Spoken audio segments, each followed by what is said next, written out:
¿Querés estar informado en educación, música y actualidad? ¿Qué tenés que hacer los domingos a la tarde? Escuchá Si Quieres Aprender, Enseña. Todos los domingos de 16 a 17 por FM Wilde 88.7.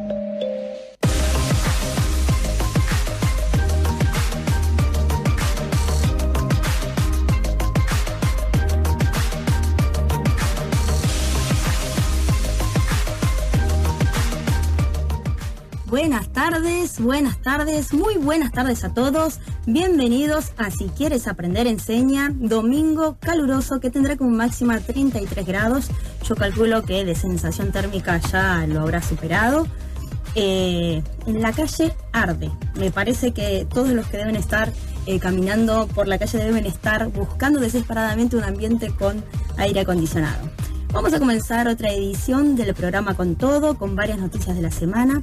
En la conducción, quien les habla, la licenciada Cintia Herling. En la operación, Patricia. Les cuento que nos pueden escuchar en vivo también por la página de la radio en www.fmwilde.com o en diferido, queda grabado durante la semana allí. Tienen que hacer el siguiente camino, van a programas, acceder desde allí a la grilla de programación, buscan el día y el horario del programa, cliquean y listo, allí pueden escucharlo e incluso pueden descargar el programa. El domingo pasado tuve como invitada a la vicedirectora y profesora Liliana Ibarra, querida compañera que nos vino a hablar de su trabajo. Muy lindo momento, pasamos un momento ameno.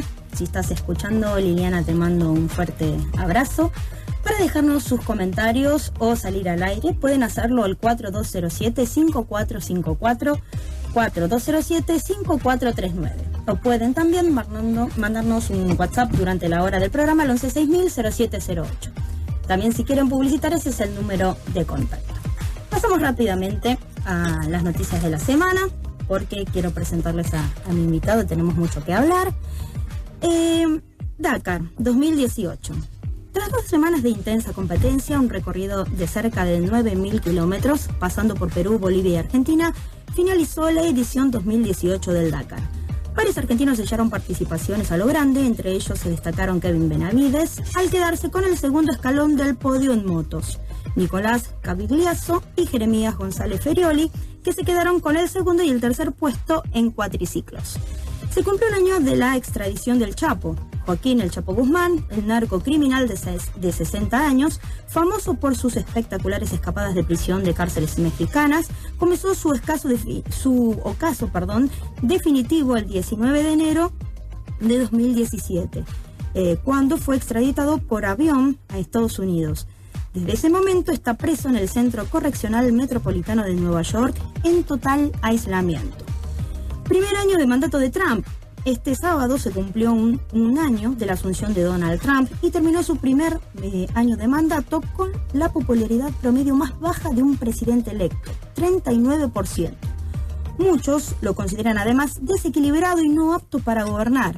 El actual mandatario estadounidense, además, decidió darle a su cuenta en la red social un uso intenso e inédito para un líder de la primera potencia mundial y promedió 7 tweets por día. El Papa en Chile. Una visita que dejó gusto amargo. Entre protestas, amenazas, disturbios y denuncias de abusos por parte de la Iglesia, el Papa Francisco dijo sentir dolor y vergüenza y pidió perdón por los abusos sexuales contra niños por parte de algunos de los clérigos de la Iglesia Católica chilena. Nunca hasta ahora el pontífice había estado en un país con un ambiente eclesiástico tan enrarecido, con continuas protestas, poco calor en las calles y escasa participación de fieles en las misas y ceremonias que presidió. El caso de los abusos sexuales en el sodalicio de vida, oscuro telón de fondo de la visita del Papa Francisco a Perú. El Papa Francisco llegó el jueves por la tarde a Perú, país en el que permanece hasta hoy y en el que encabezó una cantidad importante de actividades. Pero un tema apareció como telón de fondo de la visita, los casos de abusos sexuales en el sodalicio de vida. El Vaticano dispuso la semana pasada la intervención de la Organización Católica Peruana después de las graves informaciones recogidas y de las recientes acusaciones contra su fundador, Luis Fernando Figari. Sin embargo, la visita a este país fue un poco más exitosa que la de Chile. Ahora les voy a pasar a presentar, y es un gusto para mí, un querido colega, Damián, buenas tardes, gracias por aceptar mi invitación. Buenas tardes, Cintia. Gracias. La verdad que es un placer poder estar acá charlando con vos. Bueno, quiero que me cuentes, bueno, primero lo presento yo con lo que sé, ¿no? Sos docente, investigador también, licenciado en la UNCI. Bueno, te querés presentar un poquito, vos seguramente me lo vas a decir mejor. Bueno, dale, está bien. Sí, yo soy egresado de la Universidad de Quilmes, la verdad una casa de estudios que quiero mucho, en la que sigo vinculado, digamos así, y la verdad que es una de las universidades relativamente nuevas, ¿no? Tiene de fines de los 80 y la Cierto. verdad que tiene, como toda universidad nueva, hay cosas que tiene que son maravillosas, ¿no? El ámbito de estudios, la no masividad, la posibilidad de tener otra relación con los docentes universitarios, y bueno, medio que la carrera que hice allí, la de licenciatura en Ciencias Sociales, tiene dos orientaciones hacia el final, ¿no? Una de políticas públicas y gestión y otra orientada a la investigación en ciencias sociales, donde uno elegía los campos, digamos, sociología, historia o ciencia política. Sí. En mi caso yo elegí sociología, con lo cual, si bien el título no es equivalente a la licenciatura en sociología de la UBA o de otras universidades, pero la formación en buena parte sí. Y definitivamente el campo de investigación sí. Entonces, digamos, hay como una unificación. Lo que pasa es que esta licenciatura es más amplia, mientras que sociología está cargada de materias de sociología más específicas, ¿no es cierto? Así que bueno, por un lado eso, y después por el otro, profesor también de filo y de teología, en un profesorado que tiene el nombre de Ciencias Sagradas, y bueno, en mis intereses un poco ahí de estudios se fueron mezclando, y entonces estoy haciendo un posgrado, un doctorado en Ciencias Sociales. Ahí mismo, en esa institución. El doctorado es de la Universidad de Quilmes y del Instituto de Desarrollo Económico, de los dos, digamos así, ¿no? Ese se cursa en Capital, no en Quilmes. Sí. Y ese en Ciencias Sociales, después uno elige la orientación, antropología, sociología, etcétera, ¿no? En este caso mío, hice una suerte de cambio de temática y ahora estoy con Sociología de la Religión, tratando de aunar un poco, ¿no es cierto?, los intereses de ambas formaciones, claro. Después soy docente, digamos, como hemos sido colegas en colegios también, y en materias yo doy historia, construcción, sociología, teoría política, y bueno, y también formación religiosa, ¿no? La verdad es que te admiro por todo lo que has hecho y seguís formándote, y además de eso estás estudiando, estás haciendo un doctorado. Sí, estoy haciendo un doctorado, es de, digamos así, de carrera académica, ¿verdad? Cada profesional que se egresa, digamos, después toma la decisión de ejercer. De seguir o no. Claro, o sea, digamos, como diría un médico especialista, ¿no es cierto? Un sociólogo especialista en tal otra cuestión. Pero la verdad es que tener ganas, porque me acuerdo que yo cuando terminé la facultad no quería leer ni un diario. Claro, así que por eso te digo que con todo esto que leí, digamos, en tu currículum de formación, realmente me llamó la atención. Y bueno, y contame ¿qué estás haciendo ahora en este momento? ¿Qué estás preparando para este año? Bueno, la verdad que en este año yo sigo con la docencia, ¿no? A nivel secundario y terciario. En la universidad no estoy ahora con clases, estoy dedicándome a esto del doctorado, ¿no? A la cursada y bueno, y tratando de avanzar con la investigación porque el doctorado ciertamente lleva un tiempo prolongado. Digamos que 4 o 5 años, yo voy algo así como por el tercero. Pero al haber virado el tema también me implica como algunos procesos volverlos a empezar, ¿no? Pero por un lado estoy con eso. Y después por otro lado también estoy en el ámbito eclesiástico. Eso escuchaba con mucho interés las noticias sobre... En este momento la noticia no son las visitas del Papa a Chile y a Perú. En ese caso estoy participando en una comisión, que ahí en la parte de atrás del libro está, de memoria y homenaje de Jorge Novak, que fue el primer obispo de Quilmes, ¿no? Y un poco... Yo ingresé en esa comisión como sociólogo para hacer entrevistas a las personas que lo conocieron en momentos, digamos así, especiales de su vida, ya que fue uno de los pocos obispos que durante la dictadura militar en Argentina, la última me refiero, bueno, alzó su voz por un lado, pero también tuvo una actitud muy comprometida, ¿no? Recibiendo a familiares desaparecidos, haciendo misas con ellos, tratando él fue copresidente también de una fundación de derechos humanos, que fue el Movimiento Ecuménico de Derechos Humanos, que sigue hasta el día de hoy, una organización muy reconocida acá y en el mundo, ¿no?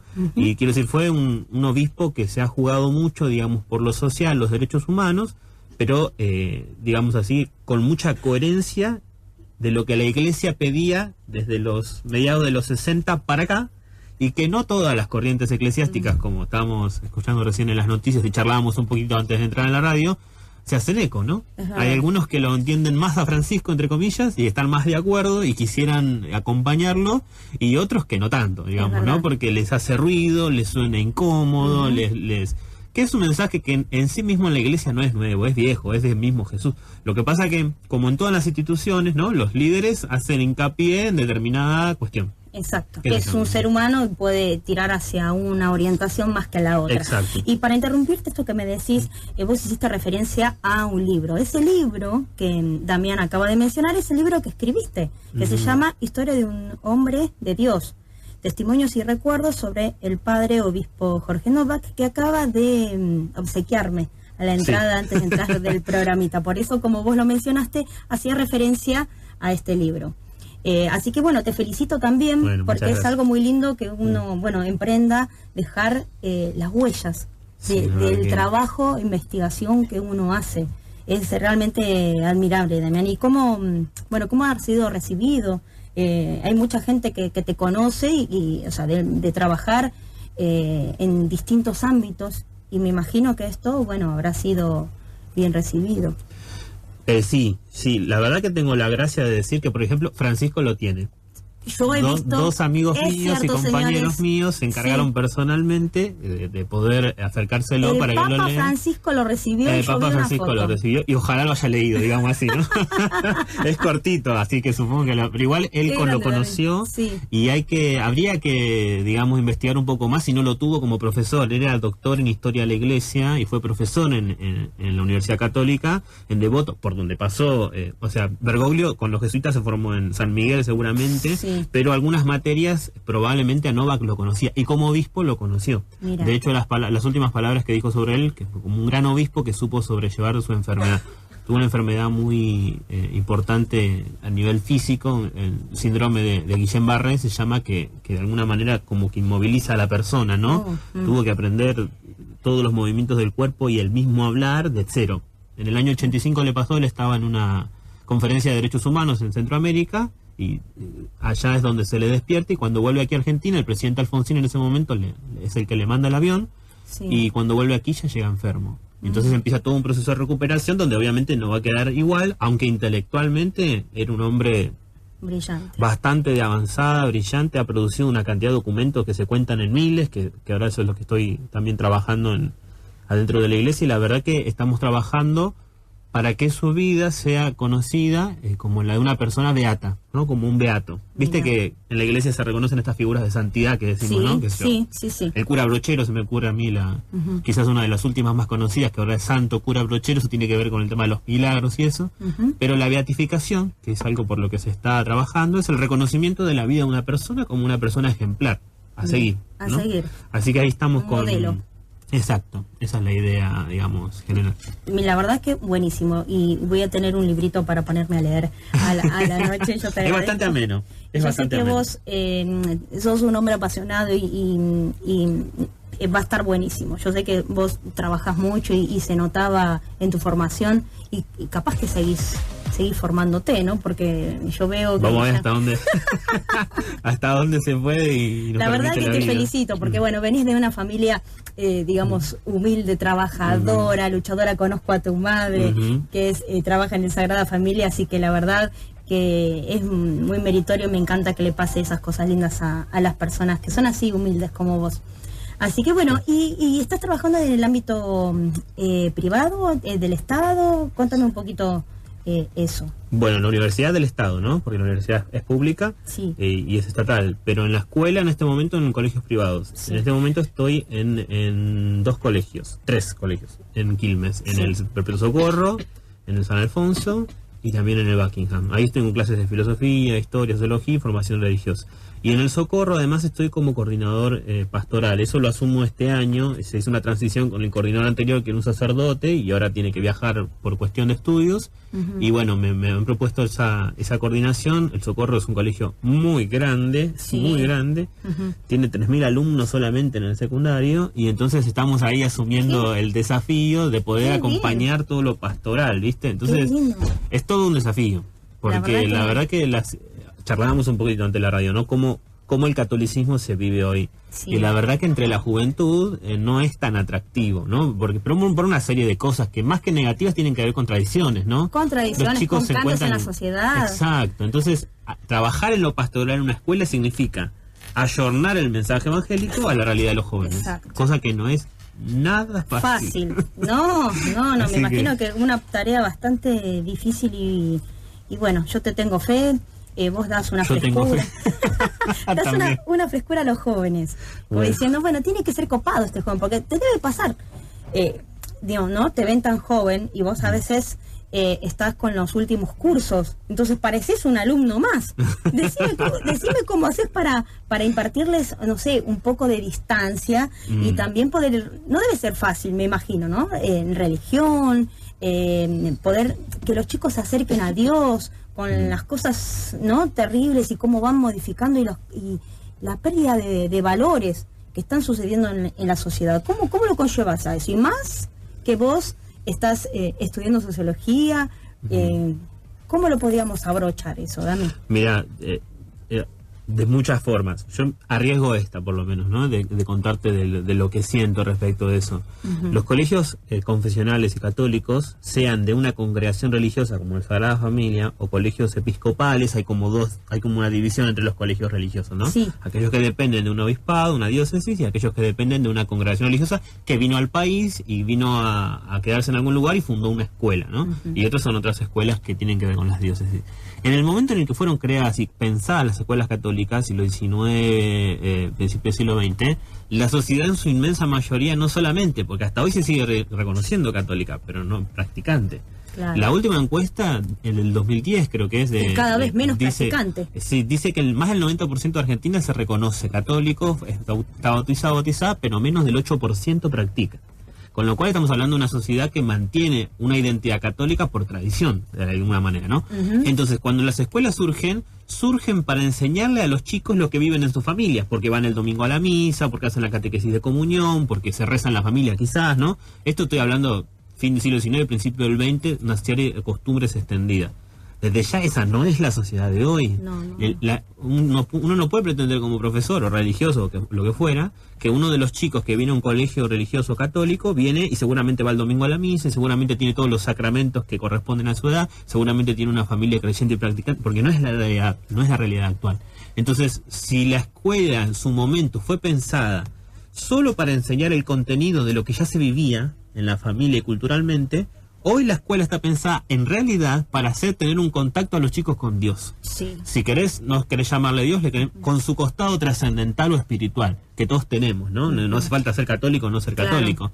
Va más allá de eso. ¿Qué tenemos en alguien? Exactamente. Entonces, o la posibilidad de tenerla al menos, ¿no? Entonces, me parece que hoy la escuela está en esa transición de dejar de ser una formadora doctrinal de una fe que no está tan clara culturalmente en toda la sociedad, a pasar a ser una escuela que trata de compartir el mensaje de fe para aquellos que libremente quieran adherirse. Claro. Eso es lo que lo hace mucho más desafiante, porque uno en la clase se encuentra con los chicos que te preguntan, pero ¿qué pasa con el caso de los sacerdotes? Bueno, estaba la noticia, ¿no? El caso de los sacerdotes que han cometido pederastía. ¿Qué pasa con el tema de las mujeres en la iglesia?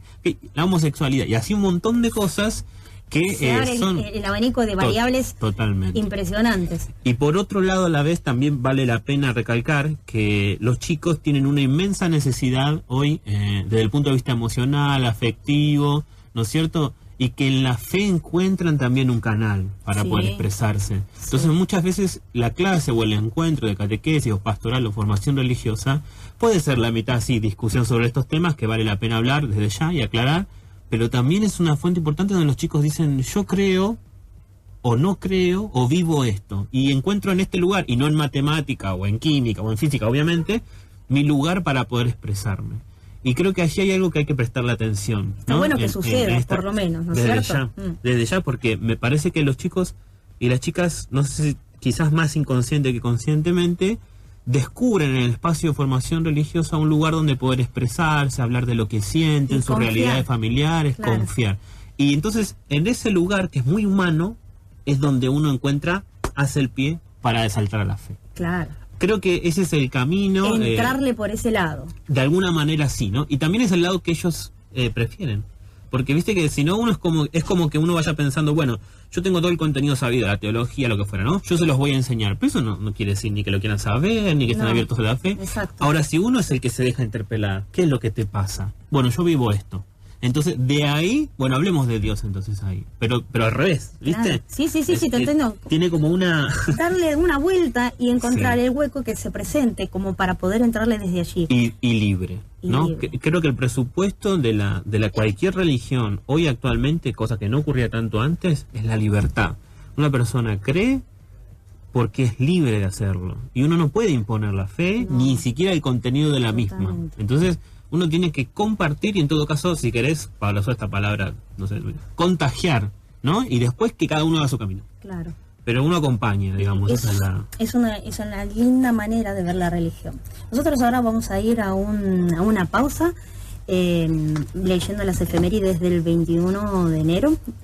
El 21 de enero se celebra el Día Internacional del Abrazo. Fue creado en enero de 1986 por Kevin Savorny en Estados Unidos. Se celebró por primera vez en Clio, Michigan, y cada vez gana más adeptos. El fin del mismo es dar a conocer la importancia de los beneficios de un abrazo, tanto para los seres humanos como para los animales. También Vladimir Ilich Ulyanov, Lenin, líder comunista y fundador de la Unión Soviética, falleció el 21 de enero de 1924 en Moscú a la edad de 53 años. En 1893, también un 21 de enero, se patentaba la fórmula de la Coca-Cola, creada en 1886 como un remedio para el cerebro y los nervios por un farmacéutico. Su contador notó que iban creciendo los pedidos de ese brebaje e ideó un logotipo y la marca con la que se haría popular. Un día como hoy también, 21 de enero del año 1506, se fundó oficialmente en la Ciudad del Vaticano la Guardia Suiza, un cuerpo militar encargado de la seguridad del Papa y de la Santa Sede. Su tamaño es de 110 soldados que conforman en la actualidad el ejército profesional más pequeño del mundo. Con respecto a las efemérides musicales, un 20 de enero de 1945 nace Paul Stanley en Nueva York, Estados Unidos, guitarrista y vocalista principal de Kiss. El grupo de rock duro, que desde 1973 nos hizo saber lo que era el rock circense y espectacular con sus caracterizaciones. En Kiss, Stanley representaba el personaje de Star Child. Por eso, escucharemos I Was Made for Loving You. Fui hecho para amarte. Vamos.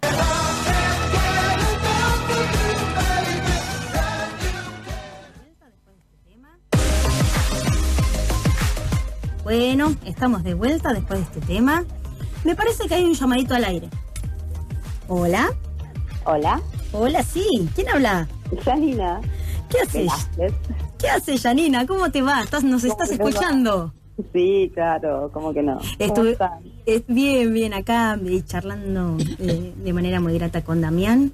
Sí, y el mensajito que le dejaste, muy buen compañero, que se lo transmití. Muchas gracias. Y él te está saludando. Hola, Dami, ¿cómo estás? Hola, Yani, ¿cómo estás? Bien, muy bien. No, excelente el programa. Aparte, quería comunicarme porque en realidad es importante para mí transmitir a todos, ¿no? Y especialmente a Damián el agradecimiento que él tuvo el trabajo que tuvo con nosotros en Jóvenes sin Memoria. ¿Te acordás que habíamos hablado de eso cuando fui yo? Sí. Y la verdad es que nada, sin su aporte no hubiéramos podido hacer el trabajo. Es un excelente compañero, es admirable. A mí me encanta escucharlo cuando entra en sus clases, porque no me las deja rápido a las clases, no me las dejaba rápido. Entonces yo me quedaba adentro a escucharle y me fascinaba. Es un libro abierto, Damián. Sí, claramente. Sí. Así que bueno, qué lindo que nos estén escuchando, que se estén haciendo el aguante también, Dami. Gracias, Yani. No, por favor, no. Pero bueno, no, es importante, a mí me encanta reconocer el trabajo de mis compañeros y él es una persona súper inteligente, es admirable. Es humano. Ay, sí, aparte no solamente como profesor, es un excelente compañero, digamos, como ser humano, ¿no? Y es importante reconocer eso. Es verdad. Sí.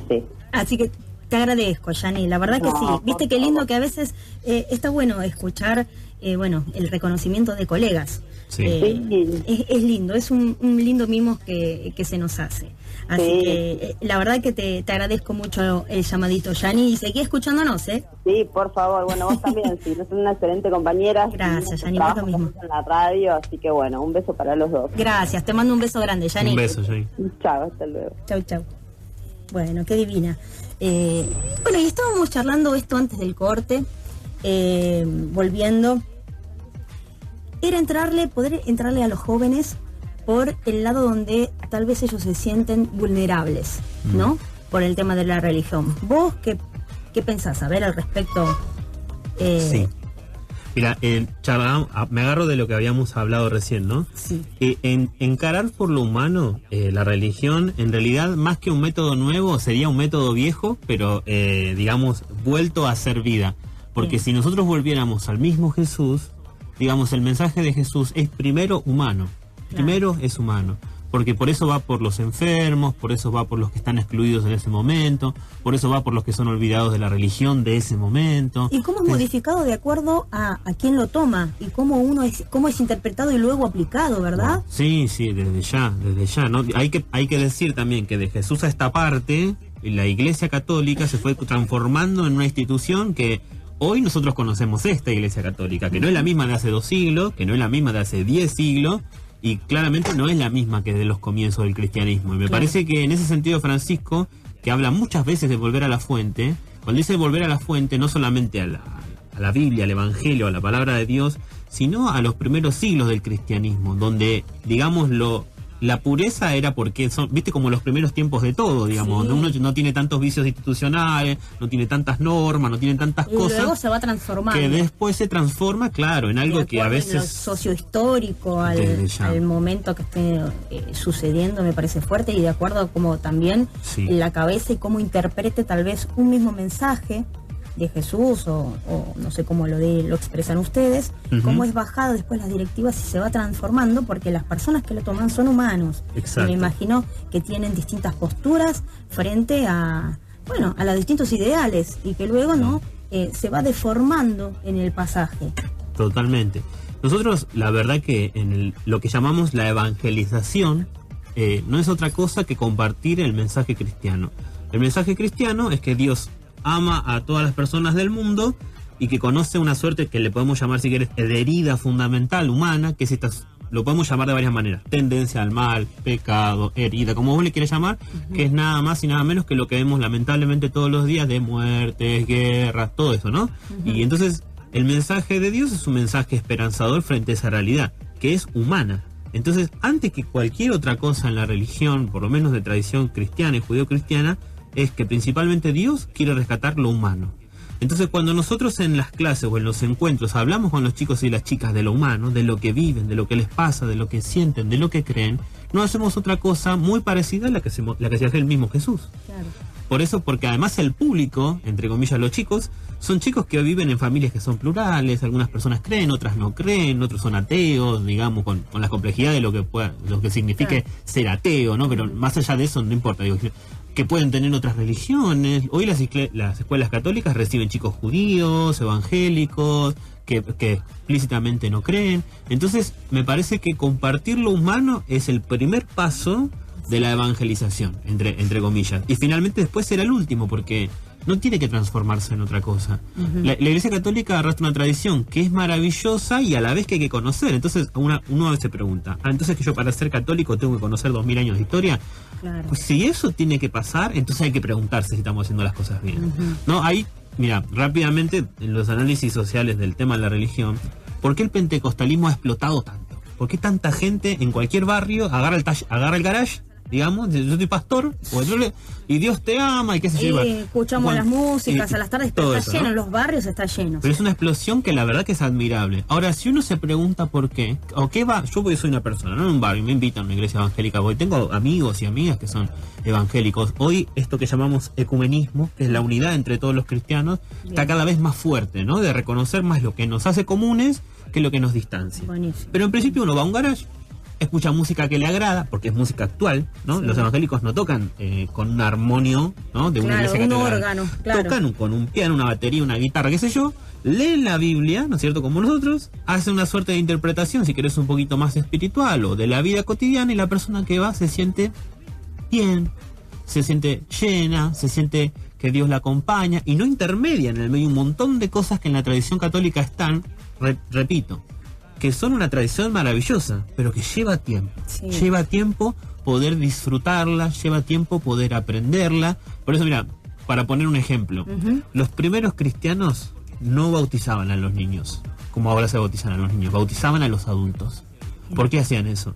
Porque primero contaban todo quién era este Jesús, qué cosas había hecho, y se veían cómo se compartían las comunidades. Eso se llamaba camino del catecumenado. Y cuando eso terminaba, ahí recién la persona, si quería, se bautizaba. Cuando atravesaba todo un proceso. Cuando atravesaba todo un proceso, y además siendo adulto, porque tenía que decir yo creo en Jesucristo, ¿no? Claro. Entonces vos pensás en un niño de 1 año, 2 años, qué sé yo.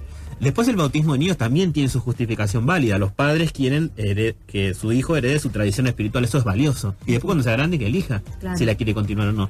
Pero en principio era un catecumenado de adultos, ¿no? Entonces digo, hoy vale la pena hacer esto que hace Francisco, me parece, de preguntarnos qué de aquello que ya no hacemos más, en realidad hoy deberíamos volver a hacer.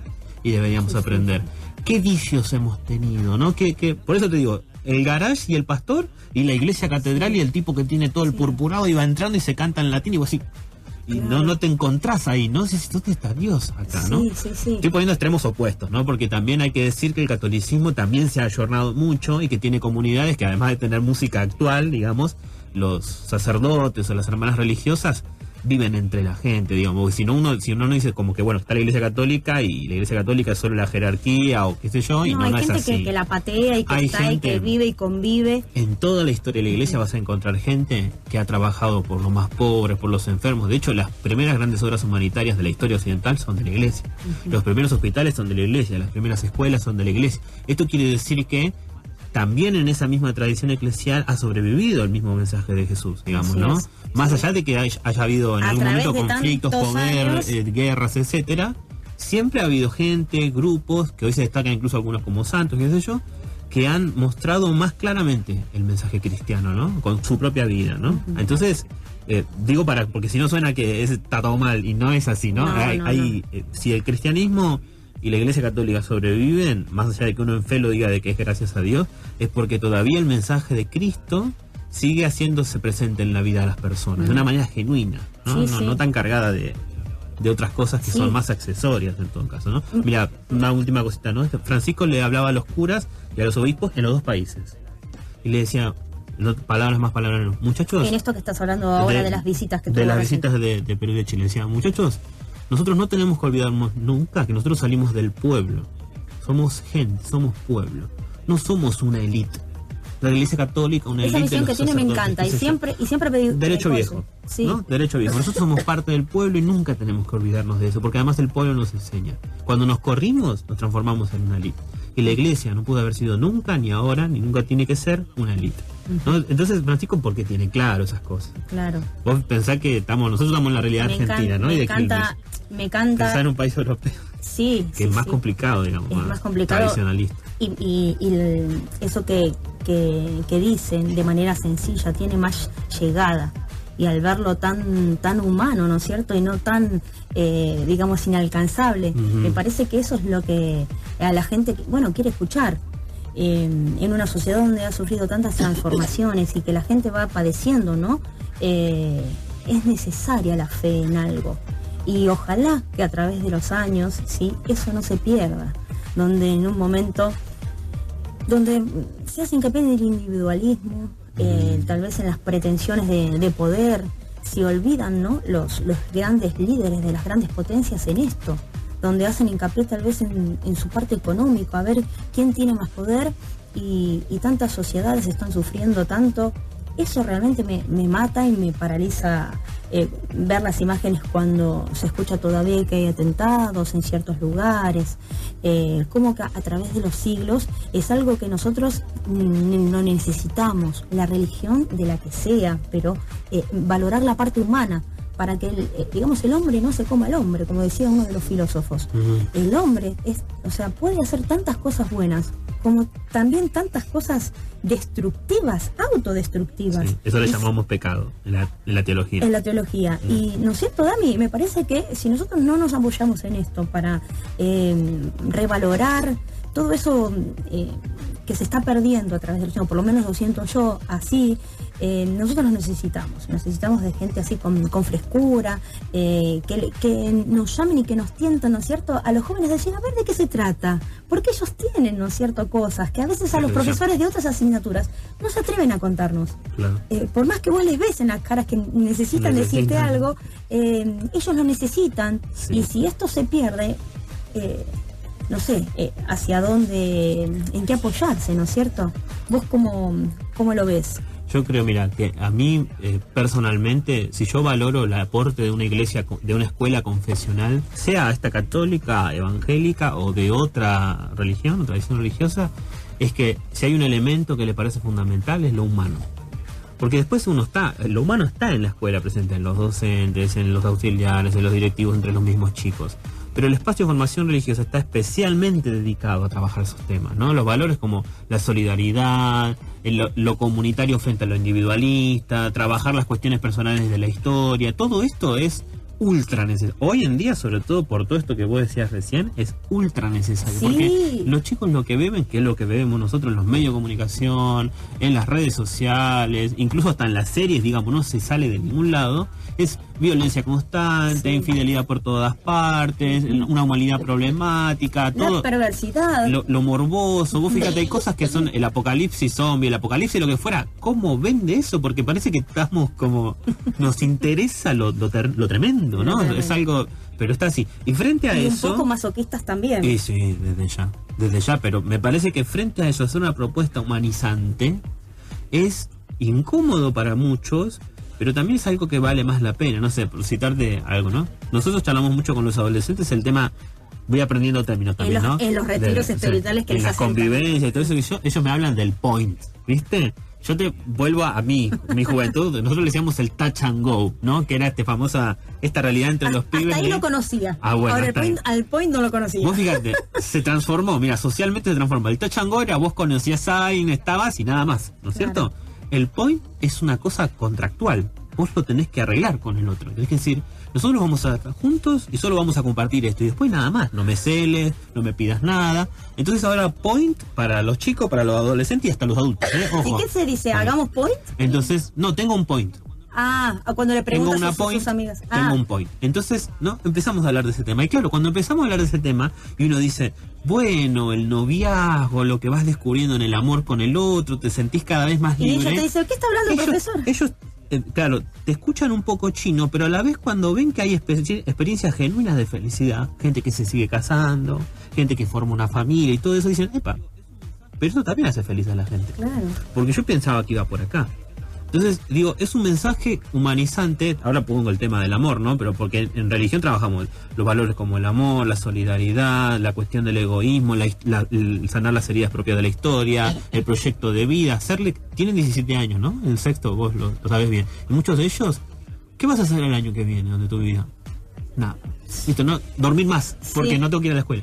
Y vos, a mí por lo menos, ¿no? A veces lo veo me desespera con porque falta de tienen proyectos. 18 años, toda la vida por delante y no tenés ni un mínimo proyecto. Entonces, creo que despertar proyectos en la vida, compartir valores de solidaridad, invitarlos a que se animen a vivir algo que humanamente es más fortalecido y los interpela. De mínima los interpela. Después te pueden decir, no quiero saber nada. Pero de mínima se dan cuenta que hay otra realidad distinta a esto que ven todos los días en los medios. Esa me parece la tarea más fundamental de la formación religiosa. Después hablamos de doctrina, ir a la iglesia, compartir el retiro y todo eso, que sirve para profundizar esto, que es más básico. Pero esto es más básico, es lo humano, que está muy lastimado y muy herido. En esta época está muy herido. Es muy, y tan necesario que la iglesia esté presente para ayudar, entre todos, poder salir entre todos y siempre buscar lo mejor, ¿no es cierto? Para que el hombre siga evolucionando a través de los años, no involucionando. Dice que la tecnología avanza, pero la moral... No, tal cual. la humanidad... Es inversamente proporcional. Sí, parece. Así que bueno, vamos al último tema. También un 19 de enero de 1943 nace James Joplin, en Port Arthur, Texas, Estados Unidos. Cantante de blues rock, su nombre va unido a la generación del amor de San Francisco de la segunda mitad de los años 60. Es considerada como la primera estrella femenina del rock. Hoy escucharemos Cry Baby.